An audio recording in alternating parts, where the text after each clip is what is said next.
be funded in the future. Kenneth Stevens. Please, Mr. Speaker. Minister. Mr. Speaker, across government, we're supporting a number of initiatives to increase the number of women in STEM. The target of 35% of women's participation in the advanced manufacturing sector, investing £18.2 million to ensure underrepresented groups get the maths support they need in schools, as well as working with schools to support them in developing a triple science offer for all pupils, ahead of introducing a statutory entitlement. A successful STEM sector is a diverse one, and it starts with inspiring the girls of today. Stevens. Yeah.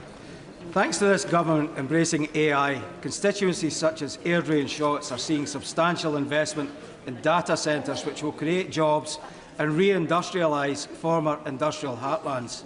On National Engineering Day, does she agree with me that this government's commitment to vocational training and apprenticeships will open more doors to young women in towns and cities across the country to join the STEM workforce and lead the AI revolution?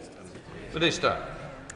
My honourable friend speaks from experience in education and is absolutely right. That's why we're investing £187 million in our Tech First programme to bring digital skills and AI learning into classrooms and communities, while 7.5 million workers are set to gain essential AI skills through our industry partnership.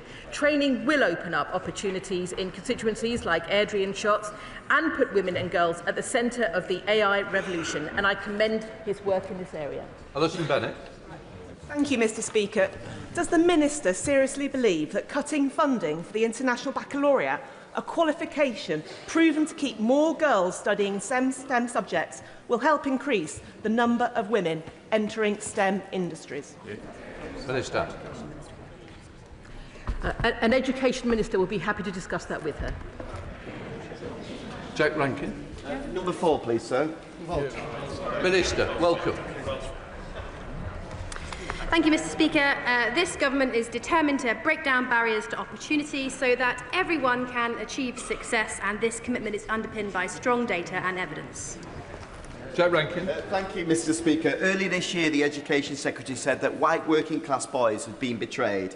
Yet this summer, MI5, MI6 and GCHQ ran an internship scheme which was open only to people from ethnic minority backgrounds. I'm afraid, Mr. Speaker, the House of Commons runs a similar scheme in partnership with the Windsor Fellowship. What message does the Minister think it sends to our children that some doors are closed because of the colour of their skin, particularly in the context of what she said about white working-class boys? Minister. Thank you, Mr. Speaker. I have a lot of respect for the honourable gentleman as a fellow Berkshire MP, but I would just gently say to him it is right that people who serve our country in whatever form reflect the communities that they serve. These schemes are about levelling the playing field, not about creating an unfair advantage, and everybody who is given a place is done so on merit. This party, on this side of the House, we follow the evidence. He just follows the honourable member for Clacton. Foreign Session Lobby. Mr. Speaker, as we come to the end of celebrating Black History Month, I think it's vital that we continue to promote diversity in all workplaces. Does the Minister agree with me that it's fundamental for us to have DEI practices in all workforces so that we can fight equality, fairness, transparency, preventing discrimination, especially discrimination that far too many people still face in the workplace? Minister. I thank the honourable lady for her question and for her great campaigning work. I agree with her that we must do absolutely everything possible to break down all barriers to opportunity in our country. Secretary of State Claire Coutinho. Thank you, Mr. Speaker. Labour's previous definition of Islamophobia was adopted by councils which had grooming gang scandals. And it said that even talking about grooming gangs was an example of anti-Muslim racism. We know from Louise Casey, public servants didn't speak up because they were scared of being called racist, and now they're bringing in a new definition, but they're refusing to tell the public what's in it. So will she commit to publishing the draft definition before it's adopted for full public scrutiny? Minister.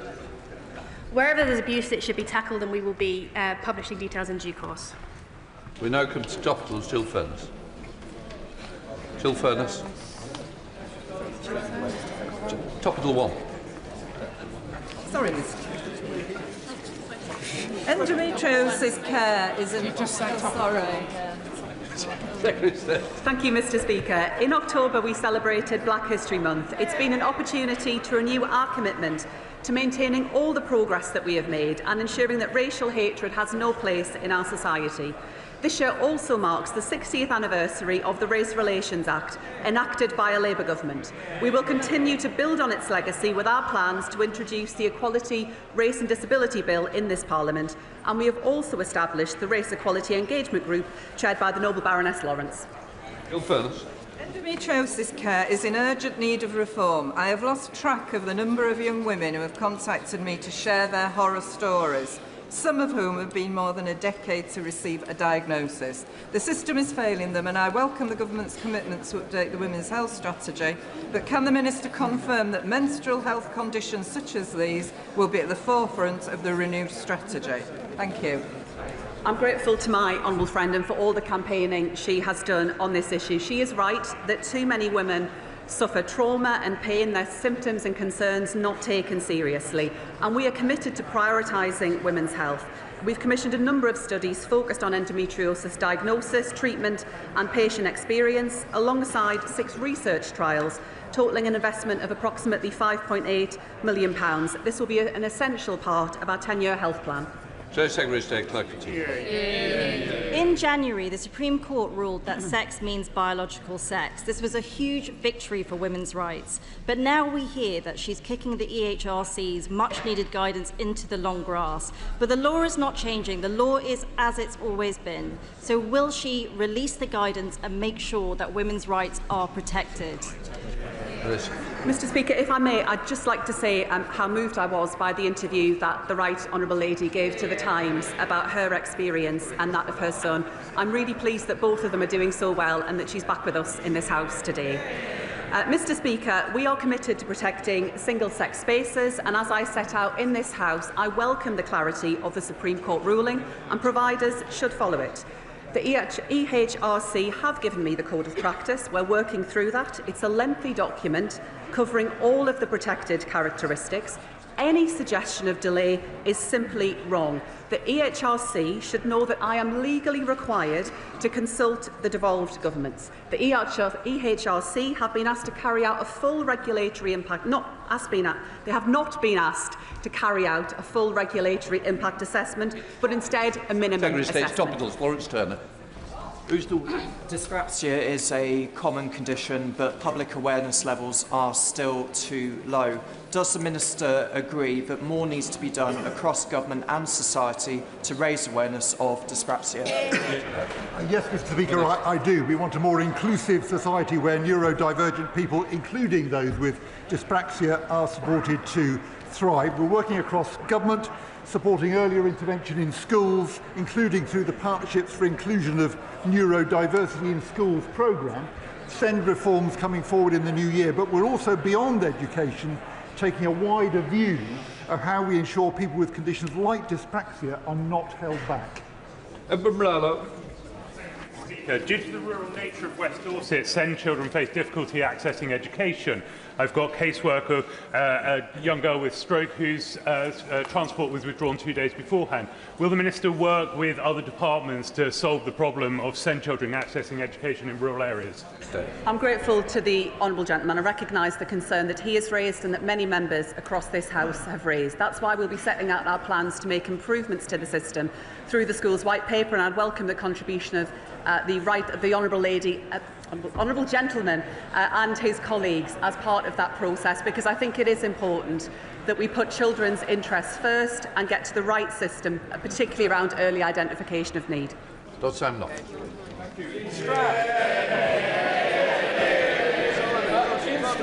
A fantastic volunteer group, the Night Angels, started by Chrissy Lowry, patrol the streets and the trains to give safety for young women. Would the Minister support this group, and also would she like to join us on a patrol donning the trademark pink fluorescent jackets? Thank you.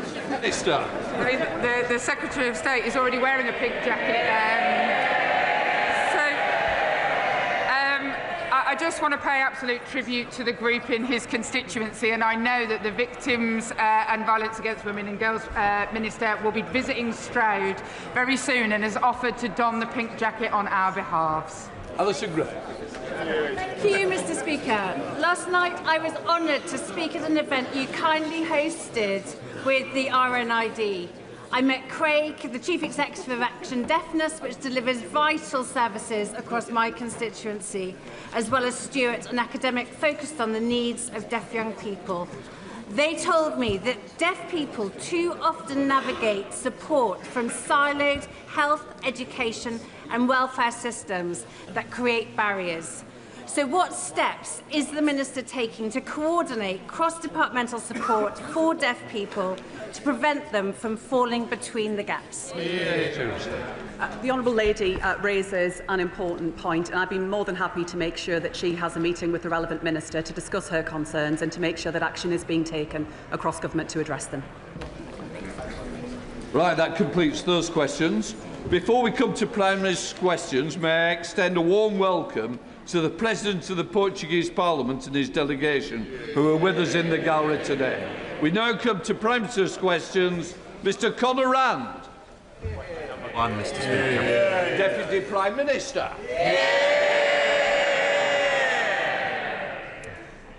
Mr Speaker, my right honourable friend, the Prime Minister, is in Brazil, attending COP30 in Belém and the Earthshot Prize alongside His Royal Highness the Prince of Wales. Mr Speaker, the thoughts of the whole House remain with those affected by the appalling scenes that we saw in Huntingdon and Peterborough, where I spent 7 years of my life at school. We thank our emergency services for their outstanding professionalism and the individuals who showed such tremendous courage to defend others. Mr Speaker, this weekend is Remembrance Sunday. We will never forget those who fought to defend our freedom. It's been one of the greatest honours of my career to meet our troops around the world, whether in Cyprus, the Gulf or Australia. This week, the government announced the biggest renewal of armed forces housing in more than 50 years, kick-starting one of Britain's most ambitious building programmes in decades. This morning I had meetings with ministerial colleagues and others. In addition to my duties in this House, I shall have further such meetings later today. Conor Rand. Thank you, Mr Speaker. And can I start by congratulating the Deputy Prime Minister on being the first black person to ever answer Prime Minister's question. A landmark moment for this place in our country, and I hope he is proud. Mr Speaker, my 8-year-old constituent Phoebe is battling cancer, and her parents are fundraising to help with treatment costs and to raise awareness of Phoebe's condition. And people across my constituency have been moved by her story and have come together to raise over £122,000. So will the Deputy Prime Minister join me in paying tribute to Phoebe's inspirational bravery? And will he celebrate the incredible generosity and community spirit of Altrincham and Sale West? Deputy Prime Minister. Well, it's very kind of the honourable gentleman to say that, and I'm conscious that my right honourable friend, the member for Hackney North and Stoke Newington, and indeed the leader of the opposition, are both trailblazers who've stood at this dispatch box, and it's important to recognise the progress that we've been made, particularly in the wake of Black History Month. I also thank my honourable friend for raising this issue. It's heartwarming to see a community rally around someone as brave as Phoebe. So I wish Phoebe, her twin brother Eric, and her parents Lindsay and Mark the very best in their fight against cancer. Shall the Secretary of State for Defence, James Coughlin. Thank you, Mr Speaker. And can I begin by associating myself and the opposition with the remarks by the Deputy Prime Minister about the terrible and horrific attack in Huntingdon. We wish a speedy recovery to those still in hospital and pay tribute to the brave actions of the public and the police. Now, Mr Speaker, overnight, the father of the girl assaulted in Epping by Hadish Gabatu, the illegal immigrant, released by accident, said the government had failed them relentlessly. Now, I confess, I'm surprised the Deputy Prime Minister hasn't already apologised. So I'm going to give him an opportunity now. Will he apologise to the family concerned? Deputy Prime Minister. Well, it's great to see the honourable gentleman in his place. I had expected to see the Shadow Justice Secretary, but nevertheless, I'm pleased to see the honourable gentleman. He must have missed the debate, because in the debate, of course, I said sorry for the anxiety caused whilst Kibatu was at large, and I repeat that, and it's hugely important that Dame Lynn-Anne Owens now gets to the bottom of what has happened with her further investigation. James Cartledge. Thank you, Mr. Speaker.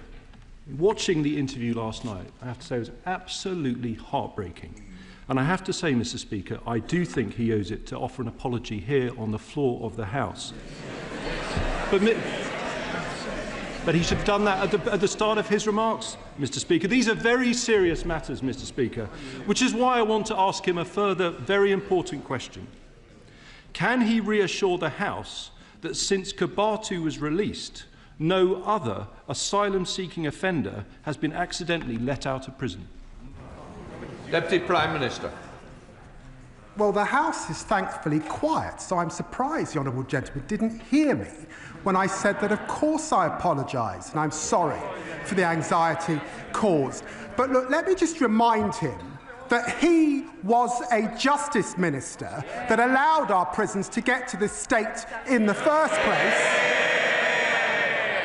And it's now for us to fix the mess that we've got into. It's important that Dame Lynn-Anne Owens can now continue her work and understand what is happening. He knows that early release has begun under their watch in 2021. Mr. Speaker, these are extremely serious crimes that we are talking about. I'm going to ask him the question again. Can he reassure the House that since Kibatu was released, no other asylum-seeking offender has been accidentally let out of prison? It's a very specific question for him to answer. Deputy Prime Minister. After his release, I put in place the toughest checks we've ever had in the prison system. It is important that Lynn Owens is able to get to the bottom of her work. I suspect there'll be more checks and balances we need to do. What we inherited was a complicated system that they set up, letting people out on the sly. That's part of the problem, and we're trying to fix it. Mr. Speaker, he's the Justice Secretary. He's responsible for the justice system. He needs to take responsibility, and I'm asking him a straight question. And I'm going to repeat it once more for the avoidance of doubt, because he didn't answer it twice. He's here to answer questions. Can he reassure the House that since Kibatu was released, no other asylum-seeking offender has been accidentally let out of prison? It's a clear question. Can he give an answer?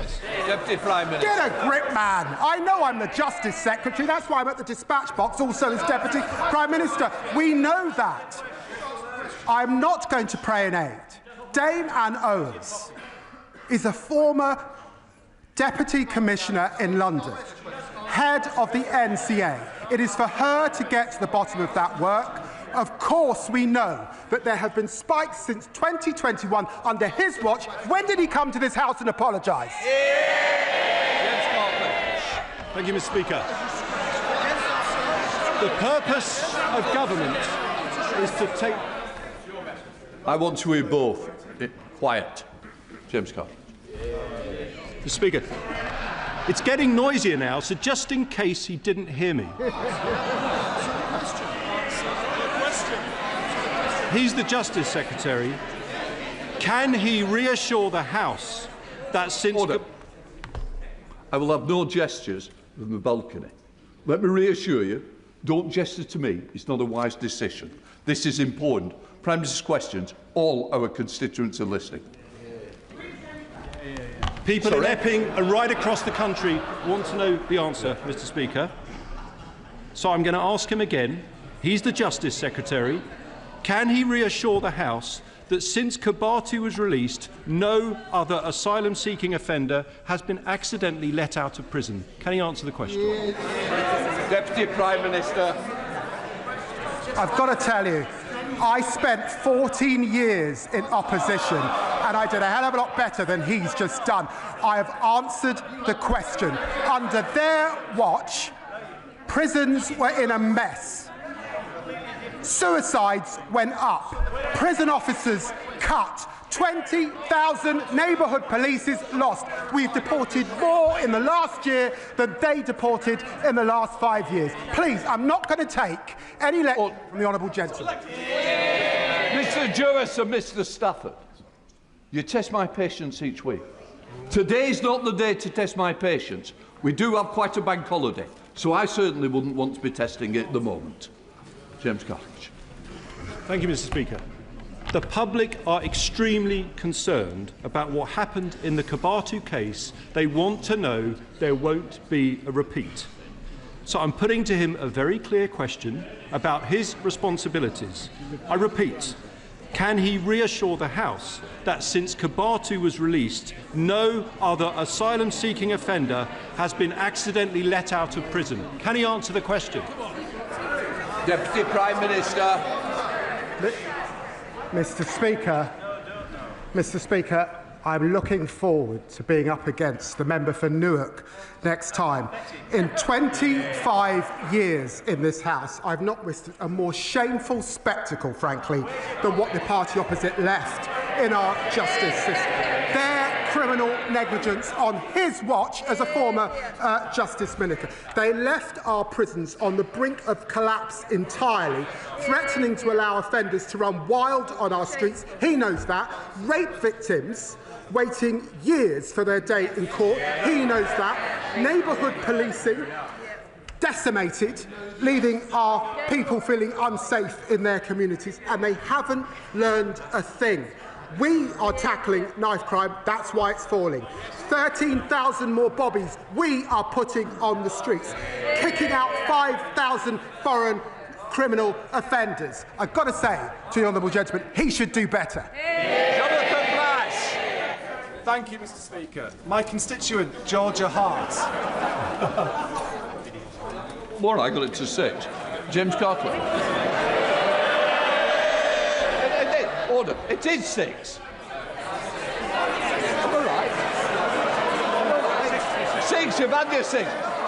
Sorry, I was correct. Jonathan Brash.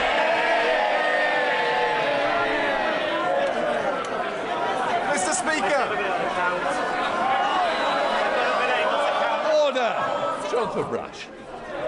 Mr. Speaker, my constituent, Georgia Hart, was just 15 years old when she was diagnosed with Friedreich's ataxia, a cruel and degenerative condition that slowly robs a person of their mobility and independence.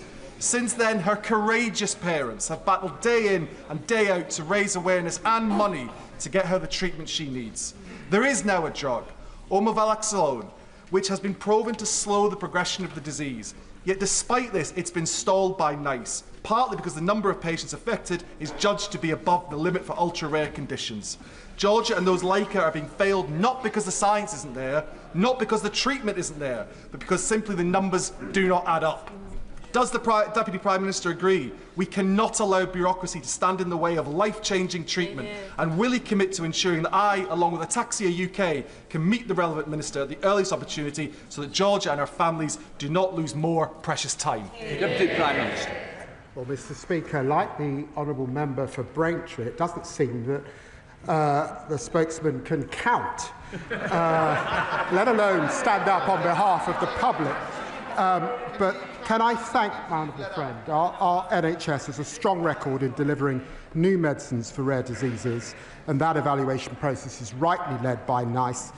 As I understand, the manufacturer of the new treatment for Friedreich's ataxia has withdrawn from this process. However, the door remains open for the company to re-engage, and I'm very happy to arrange a meeting that my honourable friend is seeking more broadly to help ensure everyone gets the care they deserve while investing an additional £29 billion in the National Health Service.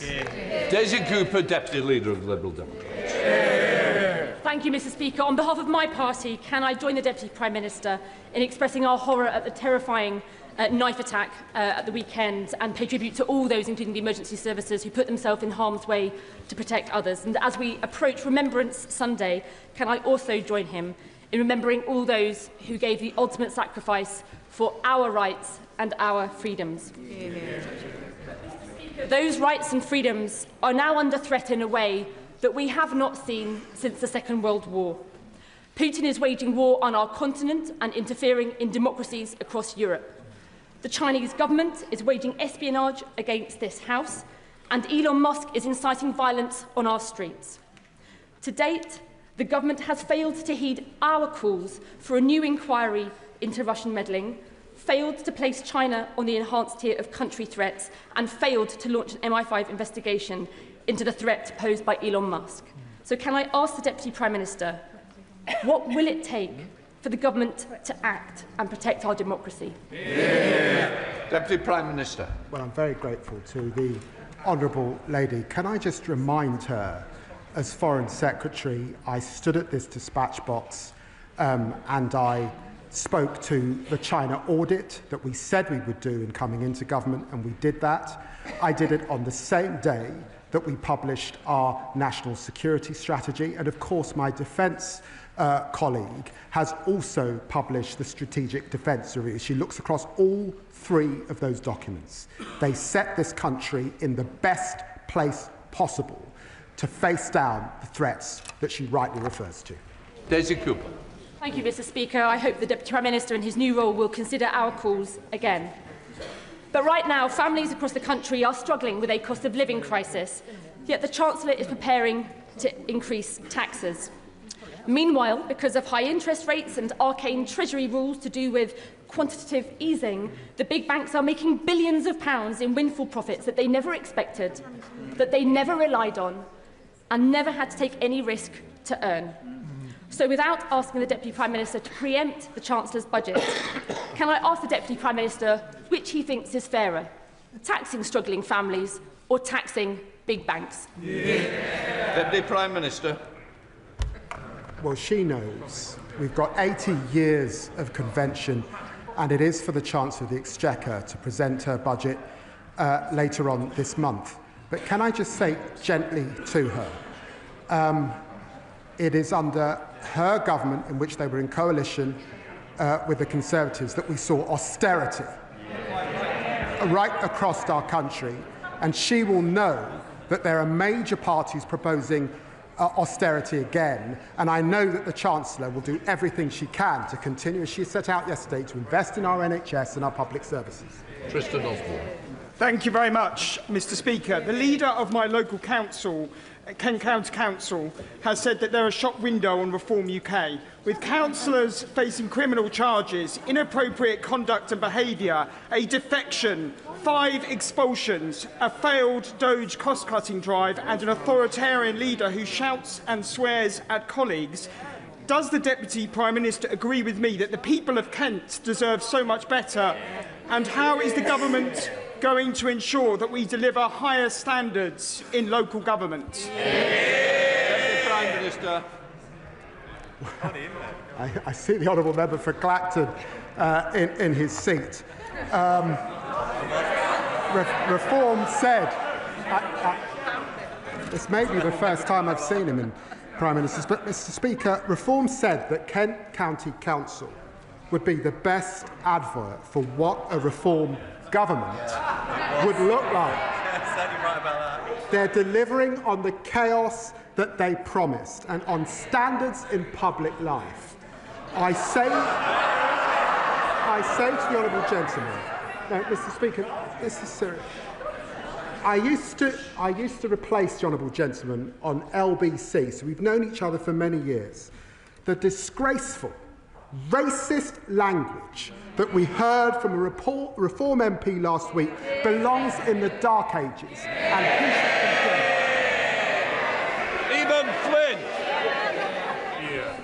It feels like it comes around quicker every year, Mr. Speaker, because the 22nd to the 28th of November marks BBC Scam Awareness Week, and by sheer coincidence, the Chancellor has chosen that week of all weeks to deliver her budget. So given her previous broken promises on energy bills, on inflation and to businesses, can he confirm to the public that if they see something suspicious on tax at the budget, they should report it? Deputy Prime Minister. I usually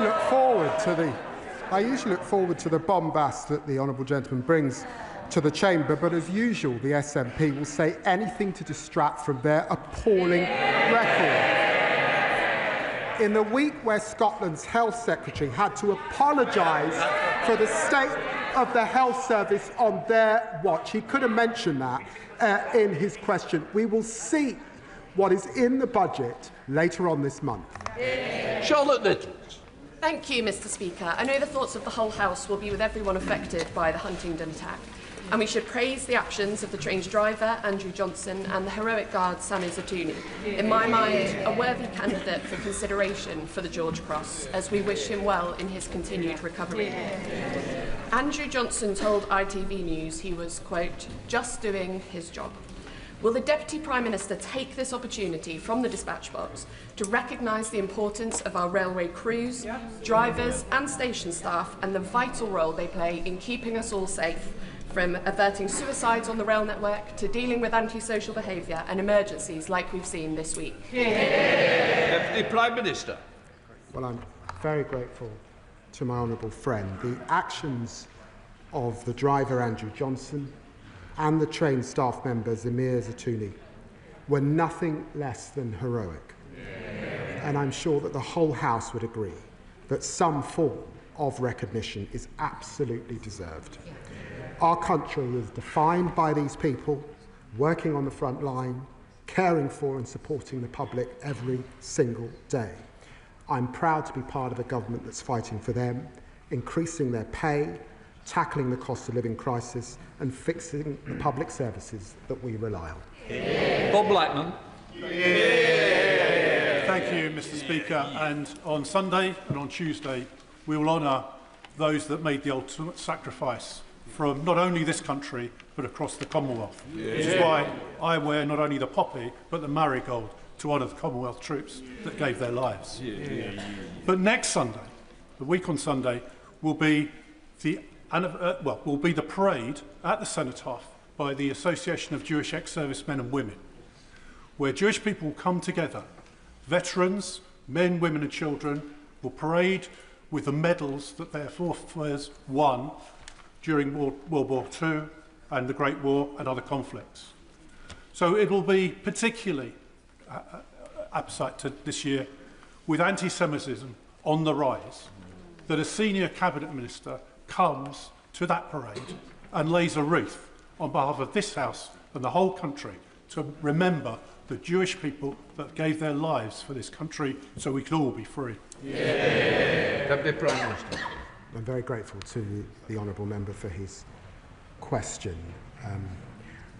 I bought a new suit this morning because my godmother said she would be watching. But his question brings to mind the West Indies Regiment and their contribution in 2 world wars. And I'm very grateful to the honourable member for Sunderland South for ensuring that despite wearing a new suit, I've managed to put my poppy on. We wear the poppy to remember all those who fought and died for this country. They represented every walk of life, every race and every religion. My ministerial colleague, the Noble Lord Coker, will be proud to lay a wreath at the annual remembrance event at the Cenotaph to mark our enduring gratitude to generations of Jewish service personnel and veterans. And I'd like to thank Ajax for organising the event and for all they do throughout the year to keep alive the memory of Jewish people, many of whom are in my constituency, their descendants in my constituency in Stamford Hill, who gave their lives for this country. Georgian Joseph. Mr. Speaker, I'm regularly contacted by leaseholders and residential freeholders from across Ashford, Hawkinge and villages who raise concerns about rising property management fees, poor service and lack of transparency over what they are being charged for. As they already pay council tax, it is wrong they pay extra for maintenance of roads and green areas on their estates. Will the Deputy Prime Minister update the House on the actions the government is taking to reform the current outdated system so that my constituents can look forward to having stronger rights, greater powers and improved protections? Deputy Prime Minister. Well, Mr. Speaker, for millions of leaseholders, the dream of home ownership has fallen woefully short of what was promised. That's why we're implementing the Leasehold and Freehold Reform Act, providing homeowners with greater rights, power and protections. We'll bring the injustice of fleasehold to an end, protecting people from unfair costs. And as he knows, my honourable friend for Greenwich is going to meet the Director of First Port to address serious concerns over their performance.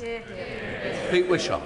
Thank you very much, Mr. Speaker. On Monday at the dispatch box, the Defence Secretary said the Scottish Government were a threat to national security, a charge repeated this morning by the Scottish Secretary. What he, in effect, was saying is that a democratically elected government, elected by 1.3 million Scots, possess a threat to this country. I don't know if it's something the Deputy Prime Minister will repeat at the dispatch box today, but can he tell me why democratic Scotland is a threat to national security and China is not? Deputy Prime Minister. I took a DNA test a few years ago. I'm 5% Scot. The people of Scotland are not a threat. They're not a threat to national security. It's the SNP. And they decide to get rid of nuclear deterrent that's a threat to national security. He should hide his head in shame. Lee Ingham. Thank you, Mr. Speaker. It is at this time of year that many of us think of those who have served their country and continue to do so. Those like my granddad, who served in World War II and brought up my dad and my uncles in forces accommodation. Those like my nephew, currently serving, who sends me videos of accommodation riddled with black mould. So would the Deputy Speaker, the Deputy Prime Minister, welcome with me the new Defence Housing Strategy announced this week, which will guarantee the end of the scandal of unfit forces accommodation? And will he guarantee to my residents in Stafford, Eccleshall and the villages, the 500 plus military families, that they will finally have accommodation fit for them? Prime Minister. Well, can I pay tribute to my honourable friend for championing our armed forces who make extraordinary sacrifices to keep our country safe. We are renewing our country, and that includes renewing our contract with those who commit the ultimate sacrifice. 4,000 military homes, that's 9 out of every 10, are going to be upgraded thanks to the $9 billion that we are investing, and of course that will include her constituency, homes fit for heroes, delivered by a Labour government. Thank you, Mr. Speaker. And can I echo the words of the member for Harrow East of how proud I am to wear the marigold alongside my poppy. Last year, Sadiq Khan was elected London Mayor with a promise to keep a police station front counter open in all 32 London boroughs 24 hours a day. Labour have just broken that promise to Londoners, as only 2 will remain. This year, the Met Police has 1,419 fewer police officers and staff, fewer people working hard to keep Londoners and our visitors safe. And in Sutton-on-Cheam, we've just had our High Street police team cut from 11 to just 4 officers, inevitably leaving my constituents less safe. So does the Deputy Prime Minister agree with the Liberal Democrats and Sir Mark Rowley that a shrinking Met Police force compromises their ability to keep Londoners safe? Deputy Prime Minister. Well, as he knows, the previous government cut police officers and PCSOs while also critically underfunding the criminal justice system. We're acting in London, funding the Met, Mr. Speaker, up to £262 million this year, and we're investing £200 million this year to put 3,000 more neighbourhood police on our streets by spring. Through our crime and policing bill, we'll also give them powers that they need, including enough tough new respect orders to tackle crime and make our streets safer. But I do just say gently to the honourable member, because he's a Liberal Democrat, they come to their feet, they ask for more funding, and then given the opportunity, they vote against the reforms that would actually grow our economy. Laura Kirk-Smith. you, Mr. Speaker. In Aylesbury, I've been running a programme called Your Voice, Your Future to help young people engage with politics and shape the issues that matter to them. They've sent in ideas for the school curriculum review, they've advocated for better mental health support, and they've shared their fears about smartphones and social media. Will the Deputy Prime Minister join me in recognising the contributions and ideas of young people, and what more will he do to ensure that they can meaningfully engage in national policy? Deputy Prime Minister. Well, can I applaud my honourable friend? She's a passionate champion of the next generation. She will have seen my right honourable friend, the member for Sunderland South, launch her curriculum review, which will deliver high standards for every child, giving them the skills they need to thrive and boost their engagement in our democracy. And I'm proud that we'll also be giving 16 and 17-year-olds the right to vote in our UK elections to make their powerful voices heard. Mr. Speaker, burning waste is as polluting as burning coal, and we already have incinerator overcapacity. So when will this government renew the last government's pause on new incinerators? When will it end perverse deliver or pay contracts with incinerator companies? And when will it deliver an incineration tax, like the landfill tax, to encourage waste reduction, reuse and recycling? Deputy Prime Minister. The honourable gentleman is very experienced. He knows that our country's future on energy is in renewables. That's why we're investing in renewables, and he should listen carefully to what the Right Honourable Prime Minister has got to say when he gets to COP. The Chancellor will have heard his observation in terms of further taxes. He's got to wait until the end of the month to see what happens. Adam Thompson. Thank you, Mr. Speaker. Since this government has massively boosted the national minimum wage for young people, my constituents in Erewash earn far more than the £3.40 an hour I got paid in my first job just 17 years ago. What is the Deputy Prime Minister's response then to those, including the Conservatives and Reform, who claim that £10 an hour is too high a wage for young workers? And does he happen to know whether any of the Reform leaders' dozen extra jobs pay him less than £10 an hour?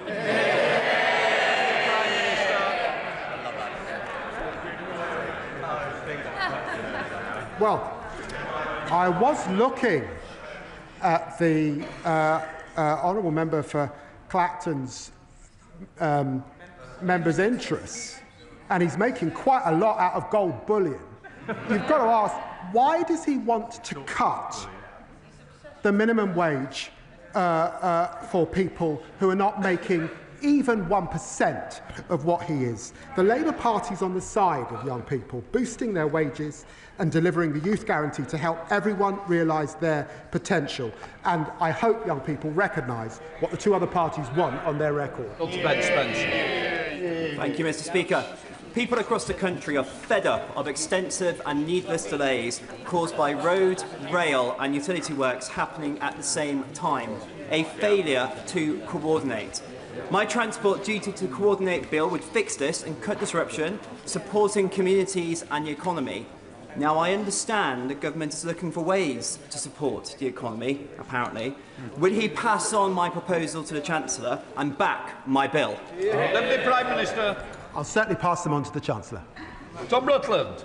Thank you, Mr. Speaker. Seeing a dentist is crucial not just for people's dental health, but also for their broader health and well-being. But access to NHS dentistry has been a growing problem for a number of years. And in my constituency of East Worthing and Shoreham, only 2 out of 10 dentists are taking on new adult NHS patients, and the number is the same for children. So can the Deputy Prime Minister set out what this government is doing to improve access to NHS dentistry and to put a healthy smile on my constituents' faces? Deputy Prime Minister.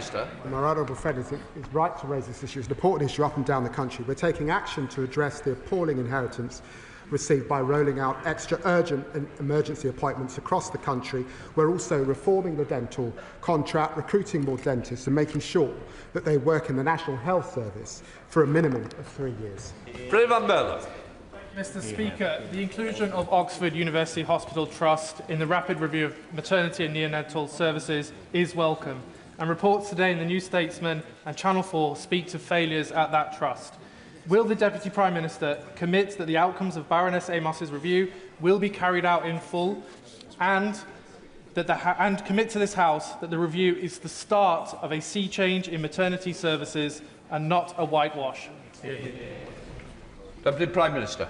Baroness Amos is a dear friend of mine, and I know that the Health Secretary is considering her recommendations.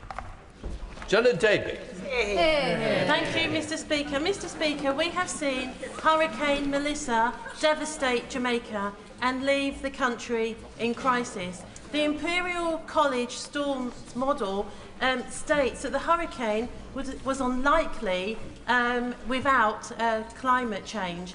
Now, I know that Prime Minister is at COP30 representing the UK against climate change, but I asked my right honourable good friend, the Deputy Prime Minister, if he will ensure that the UK leads the way on preventing climate change. Deputy Prime Minister, you're right. Well, I'm deeply saddened by the loss of life and the scenes of devastation in the great country of Jamaica.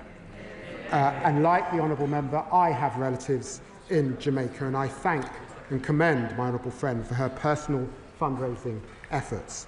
The Prime Minister and the Foreign Secretary have been in touch with their counterparts to offer our full support, with 7.5 million of aid funding already mobilised.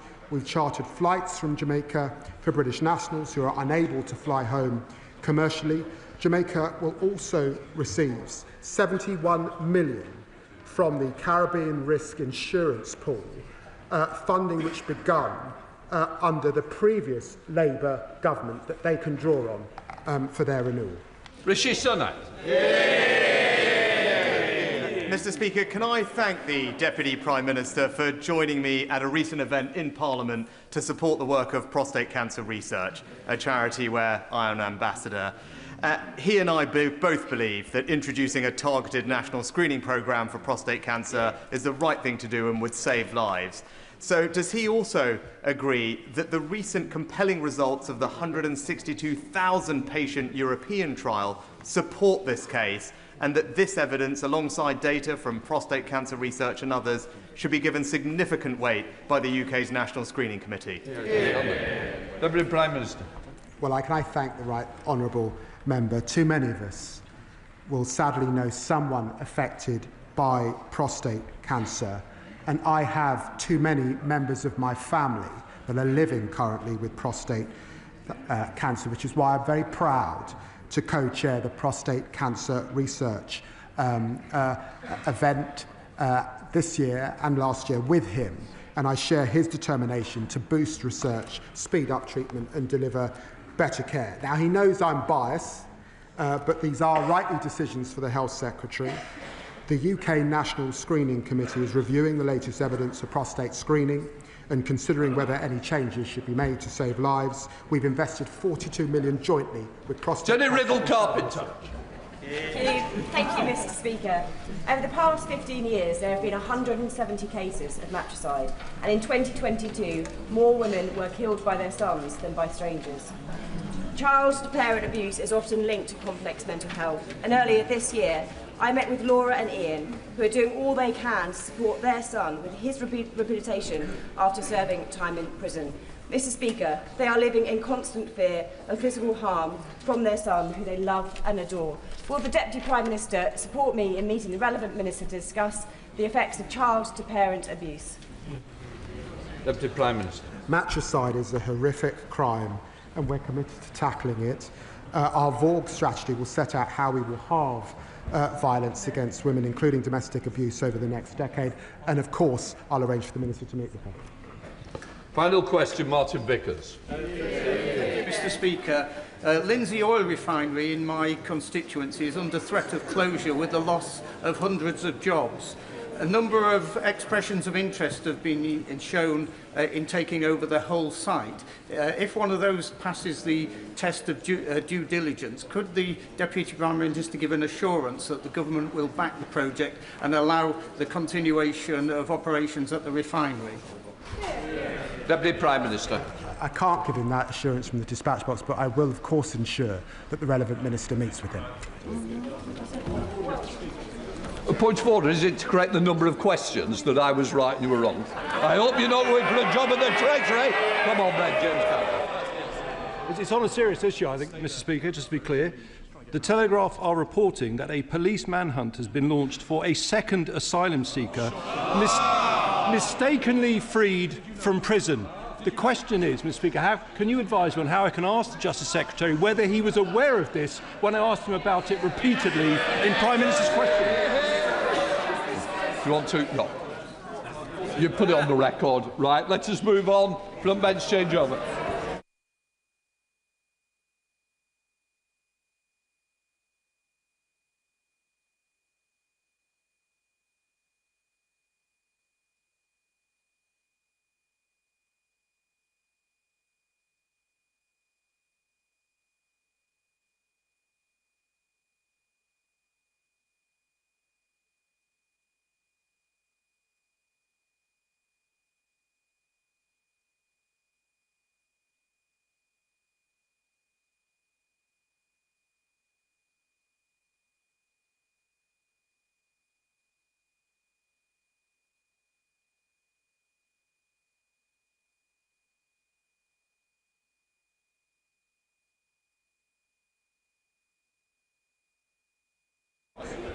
We now come to the urgent question. Dame Priti Patel. Speaker, to ask the Secretary of State for Foreign Affairs if she'll make a statement on the government's approach to the worsening conflict in Sudan. Minister. Mr. Speaker, I'm sure the whole House will join me in condemning the shocking violence against civilians in El Fasher. The latest reports, including 460 civilians being killed in a single attack, are harrowing. This is part of a pattern of appalling violence perpetrated against civilians.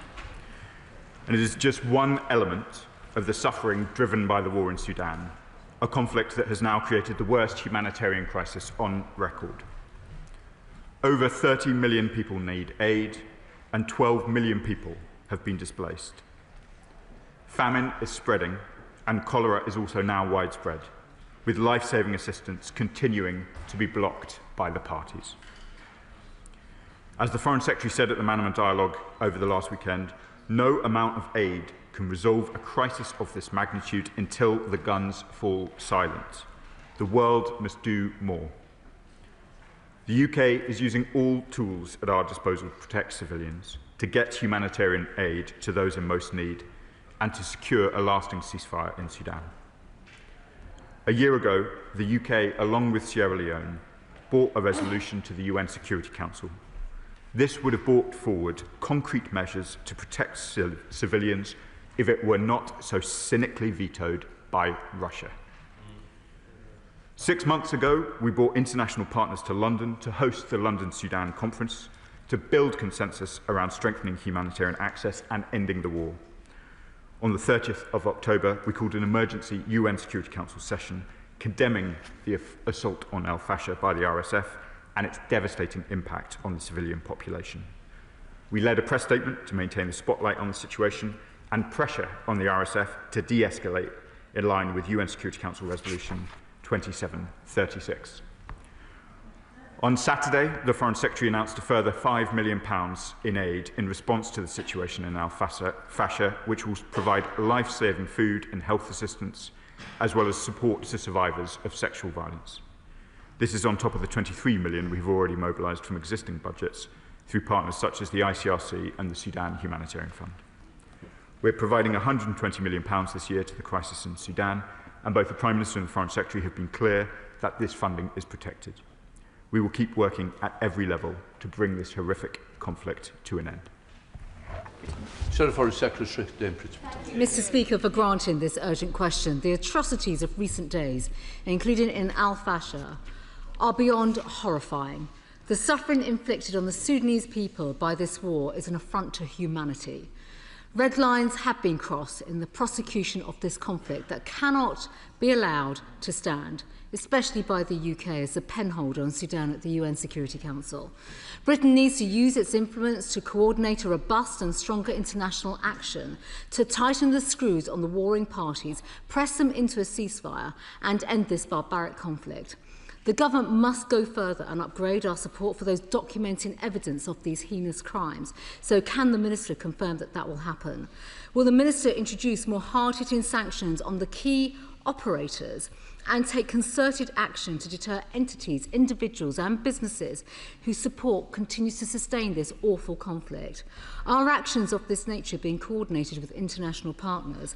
And what progress has been made to build up organic civilian political groups so that Sudan can move back to a civilian government after the ceasefire? It is essential that we have a credible day-after plan as soon as possible. On the dire humanitarian crisis, are the changing territorial positions of the warring parties having an impact on the ability to deliver aid?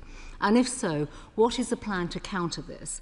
We note the announcement earlier this month, I think last week in Bahrain, of the £5 million being provided for emergency aid support for the survivors of sexual violence in El Fasher.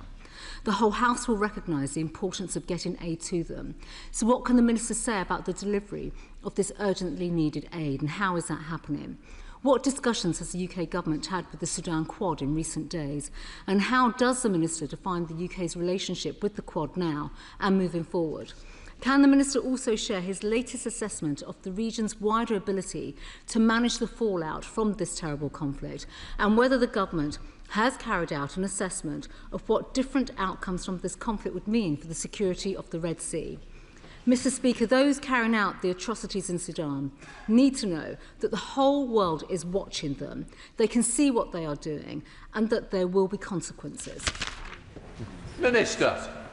I thank the Right Honourable Lady for that important set of questions. On questions of accountability, we continue to lead the core group in Geneva. We are supporting the fact-finding mechanism of the United Nations. It is absolutely vital that work on accountability and justice continues.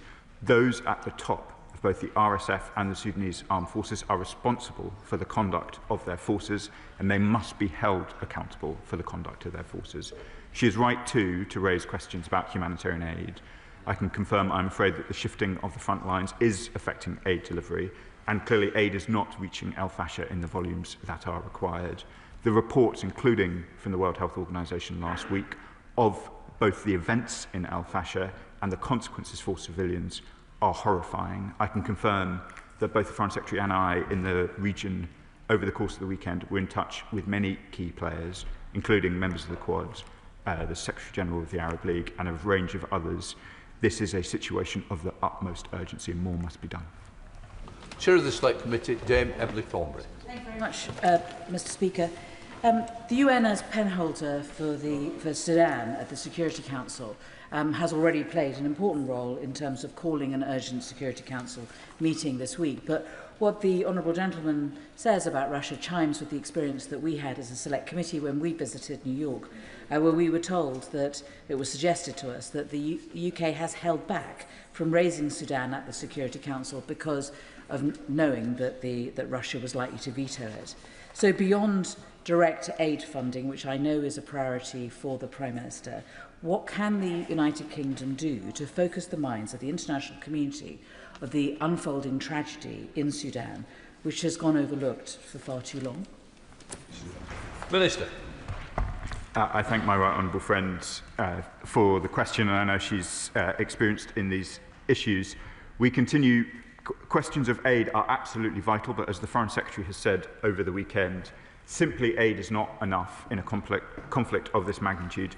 We are working with all parties to try and ensure that there is a change in behaviour from the two conflict parties. They are taking steps which are not only inflicting horrific hardship and violence upon civilians of North Darfur and wider Sudan, but also restricting that vital flow of aid, which is so important. We will continue to work with a range of international partners, including the members of the Quad, in order to try and bring this conflict to a close. The Quad's statement of the 12th of September is important. All external parties providing support to either side in the conflict must stop. Callum Miller, Liberal Democrat spokesperson. Mr. Speaker, the Rapid Support Forces capture of El Fasher has ushered in a new phase of terror following its 18-month siege, and reports of systematic sexual violence against women and the summary execution of civilians are truly horrific. The Minister referred to the UN Security Council, which met last week, and demanded that all parties to the conflict protect civilians and abide by their obligations under international law. It is clear that those obligations are being entirely ignored. As the penholder for Sudan at the UN, the UK has a unique responsibility to show leadership and ensure that protection for citizens is more than just words. So I have 3 questions for the Minister. First, can he confirm whether the UK sought at the UN to secure a countrywide arms embargo? Second, does the government consider that the UAE is a party to the conflict? And third, in light of reports that British weapons have been supplied by the UAE to the RSF, will the government ban arms sales to the UAE until it can be proven that Abu Dhabi is not re-exporting British arms to the RSF? Minister. Mr. Speaker, I'd like to take the opportunity just to be clear about some of these reports about British arms, because I can see from previous discussions in this chamber that there is some confusion. There was an article which made reference to a range of different arms that might be in use in Sudan. I've already spoken about the importance that all external parties do not support the 2 parties. And let me be clear, the UK is providing no arms which are of use in the conflict. The article referred to, as I understand it, a seatbelt or a harness, which is not a prohibited item, components of an engine, and a target practice item for which all exports were stopped in 2017. Now, I want to reiterate how carefully and strictly we interpret our arms obligations, but I want to clear up any confusion for the House. These are not items that in some cases are prohibited at all. None of those items are eligible for export at the moment, and none of those items would make any difference to the conflict scenes that we're discussing this afternoon. Judy Caudo. Thank you, Mr. Speaker. The situation in Sudan is beyond devastating. Indeed, Sudan's own ambassador has warned that there is a genocide taking place there. But I really want to urge the Minister, as we focus on those that are being violated. So can he ensure that the UK government is going to be leading all the international efforts to bring the perpetrators of the disgraceful violence against women and girls to justice, no matter how long that process takes? No. Minister. My honourable friend asked a critical question, and I'm pleased to confirm to her that today the UK has called for a special session of the UN Human Rights Council in our capacity as leader of the Sudan core group. This is further action on our part to ensure that, exactly as she says, there is accountability and scrutiny in this horrific conflict. Father of the House, Sir Edward Lee. Obviously, it's absolutely appalling for the people there, but we can't insulate ourselves, can we, from these sort of conflicts? And Mali is about to be taken over by terrorists all over Africa. Young, energetic young men are fleeing, walking across to Libya, being tortured, ending up in Calais. It just seems to me we must think out of the box on this.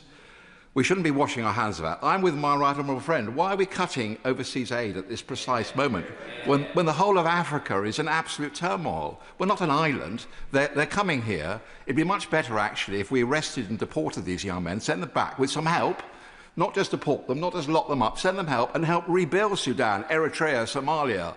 Well, after all, we are one planet, aren't we? Minister. Mr. Speaker, I thank the Father of the House and my neighbour for the question. His questions often surprise me in the chamber.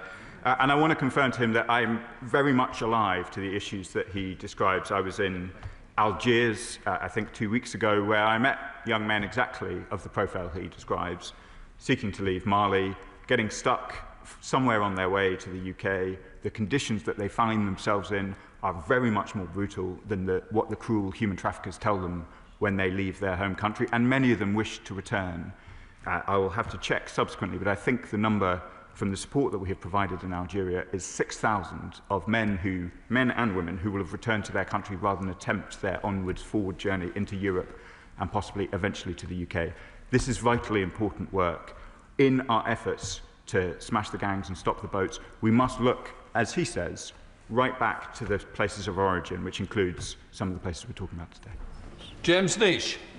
Thank you, Mr. Speaker. At present, it's estimated that 11.7 million civilians have been forcibly displaced, of which 840,000 are currently in Chad, which of course has its own issues. I wondered if the Minister could update us on what support is being provided to Chad and neighbouring countries who are currently housing refugees from Sudan. Mr. Speaker, we have a programme of supporting refugees displaced in the region. As my honourable friend rightly says, there are a range of challenges for Sudan's neighbours, and the burden of refugee support falls particularly heavily, often on places with the fewest resources of their own. I'm very happy to write to him with some of the specific details about Chad, but after serving 2 years in Juba during the time of the Right Honourable Gentleman as the Secretary of State for DFID, I know what a significant impact it can have. Conflict in the region does indeed displace large numbers of people, with huge pressures on the public services elsewhere. Thank you, Mr. Speaker, for granting this urgent question today and underlining the importance of this matter by allowing further discussion on Sudan in the House. The Minister is doing a very good job, but the whole House needs top-level Prime Ministerial involvement in this, in the same way that Sir Tony Blair and my noble friend Lord Cameron were involved when they were Prime Minister, because what we are witnessing is wholesale slaughter. It's not today about money and humanitarian aid. It's about impunity, that these murderous thugs are bragging online about their part in the ethnic cleansing which is taking place. We need to keep very strong records to hold as many of these people as we can to account. And we need more action at the UN where Britain holds the pen. We need to demand access for an African Union UN delegation to go to El Fasher and to meet with the leaders of the RSF. And we need to prepare international sanctions to be visited on all their leaders. Minister. The Right Honourable Gentleman makes a powerful point based on long years of experience, and I'll certainly discuss his suggestions with the Minister for Africa. And Lee Stotts. Thank you, Mr. Speaker. As well as the IPC recently discovering conditions of famine in Al Fasher and in Kadugli, it stated that conditions in Dilling, South Kordofan, are likely similar to Kadugli, but can't be classified due to insufficient reliable data. Does he agree that just as it's unacceptable to indiscriminately kill civilians, health workers and aid workers and restrict aid access, it's also unacceptable to deny access for the purposes of famine classification? And is the government making that point to the belligerents? Minister. It's a very important point, and it is absolutely vital that IPC has the access it requires in order to make its classifications. I note with alarm and dismay how often this House is relying upon IPC classifications, not just in Sudan, but of course in Gaza as well, and it is vital that they can do their work properly so their classifications, which are the world standard, can be relied upon. Brian Matthews. Thank you, Mr. Speaker. Last night at the adjournment debate, I called for a Lancaster House-style conference to be called for all the parties in the Sudan conflict so that a way to peace can be found. Calls were also expressed from government benches for a peace-making force. Due to the urgency of the situation, can the Minister please see to it that both these suggestions are investigated and discussions opened with our partners in the region, including Nigeria, so that these can be enacted? Thank you. Minister. Mr. Speaker, I take note of the Honourable Gentleman's suggestions. I'm sure he'll be aware that 6 months ago we did host, I think it was in Lancaster House, a conference for the whole world in order to try and make progress on this question. We did so mostly privately, given the sensitivities for all involved. We will continue to do all that we can diplomatically, both publicly in the UN, behind closed doors, as part of a concerted effort to try and bring this violence to an end. David Turner. Thank you, Mr. Speaker. I want to associate myself with the comments, the remarks from the Honourable Member for Rugby yesterday, who noted that in previous conflicts in the world there had been concerted efforts to bring in some form of UN peacekeeping force.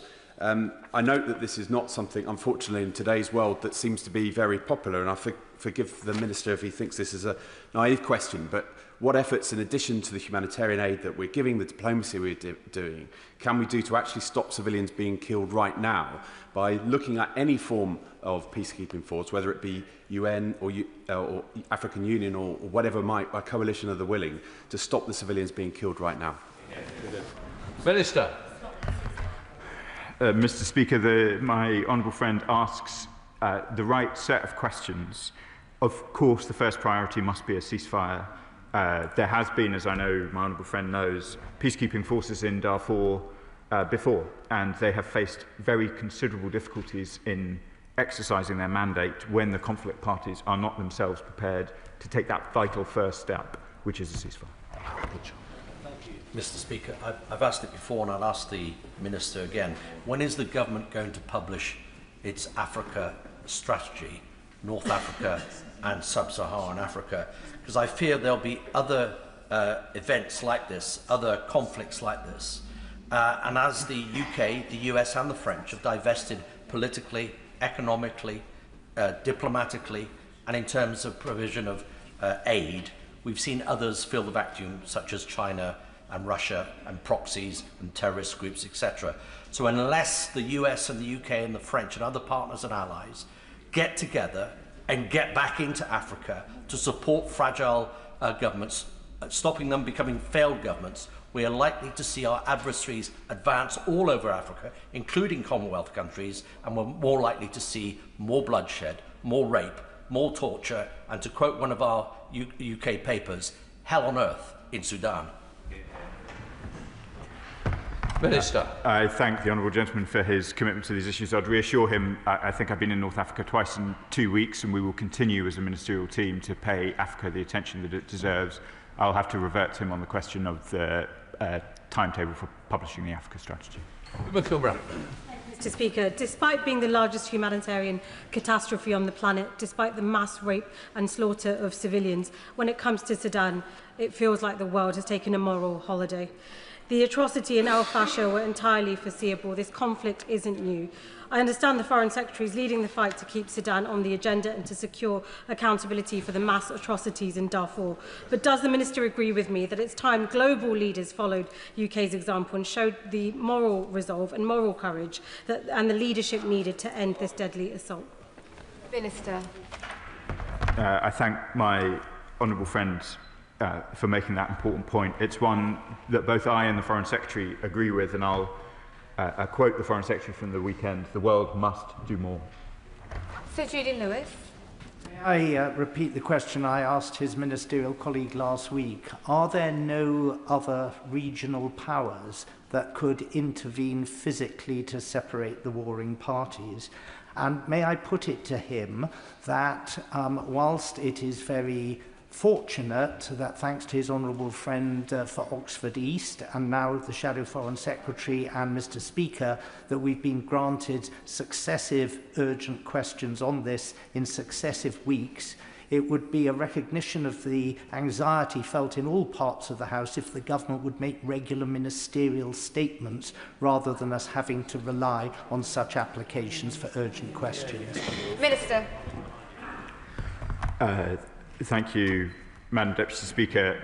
As I'm sure the House knows, this ministerial team is very happy to return to the House on a regular basis, and Mr. Speaker provides us plenty of opportunities to do so. I'll take back his comments to the responsible minister, and for reasons I'm sure he'll understand, I'll decline his invitation to comment on the regional balance of military forces. Tahir Ali. Thank you, Madam Deputy Speaker. Sudan is facing the worst humanitarian crisis in the world at the moment, with 150,000 people killed in the last 2 years, over 14 million displaced. There's two aspects to this. Humanitarian aid has to get to those that are affected, and it needs to get there urgently. And secondly, what measures will the government take to stop the murder, rape and torture of innocent civilians in Sudan? Minister. I agree very much with my honourable friend in what he says about aid access. In terms of the tangible steps that we are taking, we are, as I said earlier, we have called today for an emergency session of the UN Human Rights Council on these questions. We've supported the fact-finding mission. My colleague, the Minister for Africa, conducted an event in the UN General Assembly in September. The Foreign Secretary has described some of the work that she has done as well. We will keep at it as long as it takes. British-made military equipment has been found in conflict zones.